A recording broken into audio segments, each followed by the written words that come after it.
ఎడారిలో సెలయేర్లు. జూలై 7వ తారీఖు.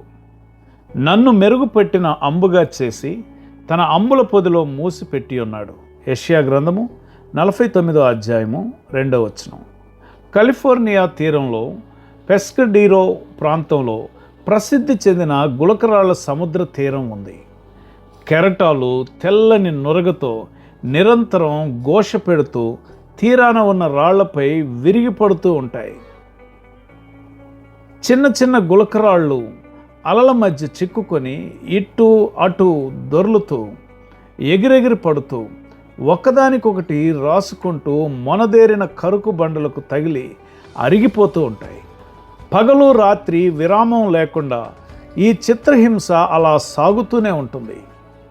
అయితే దీనివల్ల ఫలితం ఏమిటి? ప్రపంచం నలుమూలల నుండి టూరిస్టులు ఆ బీచ్ను చూడడానికి వస్తుంటారు. ఆ గులకరాళ్లను ఏరుకుంటారు. వాళ్ళ డ్రాయింగ్ రూముల్లో ఆ రాళ్లను అలంకరించుకుంటారు.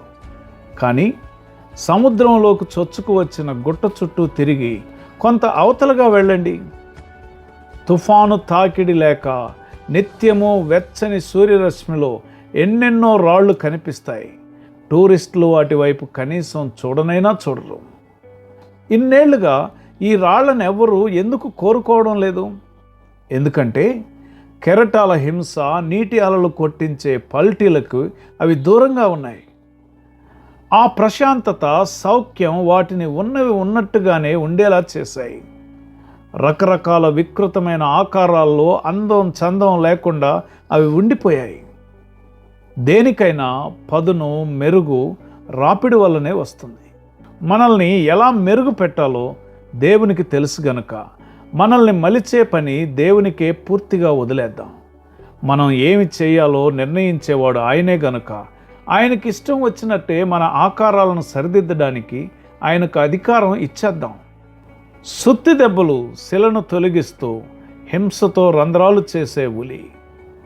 కృంగిపోతున్న హృదయమా, అవన్నీ నా సృష్టికర్త చేతి పరికరాలే. దైవ కార్యాన్ని నాలో జరిగించేవే. దేవుని ఆభరణాలన్నీ స్ఫటికాలుగా మారిన కన్నీళ్లే. నీ జీవితంలో దేవుడు నిన్ను మెరుగుపెట్టే క్రమంలో ఎదురయ్యే ఇబ్బందికరమైన పరిస్థితులు, కొన్నిసార్లు నీవు ఎదురు చూడనటువంటి భయంకరమైన హింస,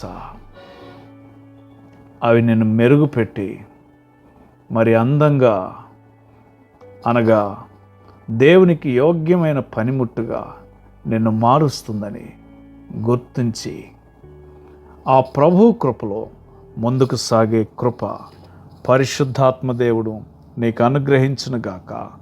ఆమెన్.